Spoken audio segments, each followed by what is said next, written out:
Security mechanism అంటే ఏంటంటే ఇది ఒక మెథడ్ ఆర్ టూల్. ఇది దేనికి యూస్ చేస్తారంటే ఆ మెకానిజంని ఎట్లా సెక్యూర్ చేస్తామని చెప్పి దీంట్లో చూస్తామంట. ఈ మెకానిజంలో మెయిన్గా 2 టైప్స్ ఉన్నాయి. ఒకటేమో specific security mechanism, pervasive security mechanism. దీని ఫస్ట్ స్పెసిఫిక్ సెక్యూరిటీ మెకానిజంలో ఏంటంటే ఒక స్పెసిఫిక్ సెక్యూరిటీ మెకానిజమ్స్ యూస్ చేస్తాం. అంటే ఏంటంటే దీంట్లో కొన్ని ప్రోటోకాల్ లేయర్స్ లేకపోతే ఇంకొన్ని ఓఎస్ఐ లేయర్స్ సర్వీసెస్ అన్నవి దీంట్లో ఇన్కార్పొరేట్ అవుతాయి. ఫస్ట్ దీంట్లో ఏమేమి ఉన్నాయి, స్పెసిఫిక్ సెక్యూరిటీ మెకానిజంలో ఏముంటుందంటే ఎన్సైఫర్మెంట్ ఉంటుంది. ఎన్సైఫర్మెంట్ అంటే ఏంటిది, సైఫర్ టెక్స్ట్ అన్రీడబుల్ ఫార్మాట్లో చేంజ్ చేయడం అనమాట. అంటే ఎట్లా చేంజ్ చేస్తాం, మ్యాథమెటికల్ ఆల్గరిథమ్స్ యూస్ చేసుకొని మనం చేంజ్ చేస్తాం.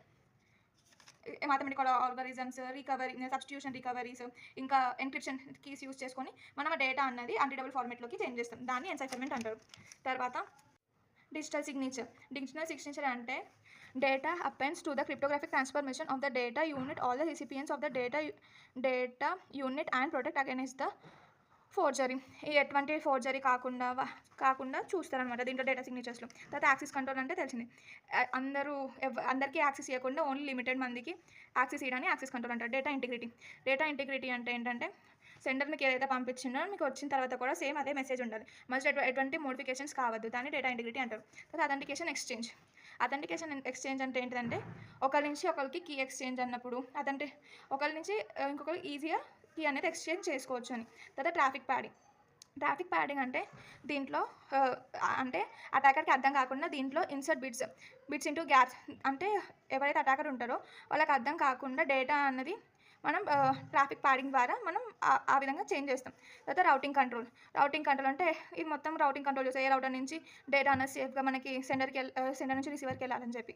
తర్వాత నాటరైజేషన్ అంటే ఏంటంటే థర్డ్ పార్టీ యాప్స్లో డేటా అనేది ఎట్లా ఎక్స్చేంజ్ చేయొచ్చు అని చెప్పి ఈ నాటరైజేషన్ చూసుకుంటుంది.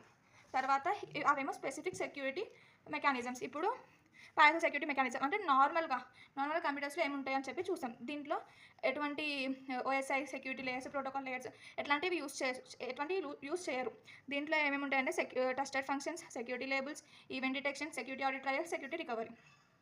ఫస్ట్ ట్రస్టెడ్ ఫంక్షనాలిటీస్ అంటే ఏంటి, ఇప్పుడు మనం ఏదైనా ఒక కంపెనీ ఉంది, కంపెనీలో ఆ కంపెనీ వాళ్ళు మనల్ని ట్రస్ట్ చేయాలంటే ఏం చేస్తారు, వాళ్ళకి పాలసీ తీసుకుంటారు. ఆ పాలసీ పైన మనం సైన్ చేసి మనం నీట్గా అన్ని రూల్స్ చదివి సైన్ చేసి ఇప్పుడు మనం వాళ్ళు ట్రస్ట్ చేస్తారు, ఎందుకంటే వాళ్ళ దగ్గర ప్రూఫ్ ఉంది. సేమ్ అదే విధంగా ట్రస్టెడ్ ఫంక్షనాలిటీస్ అంటే ఏంటని చెప్పి దీంట్లో ఏంటంటే that is a perceived to correct with in the respect of some criteria.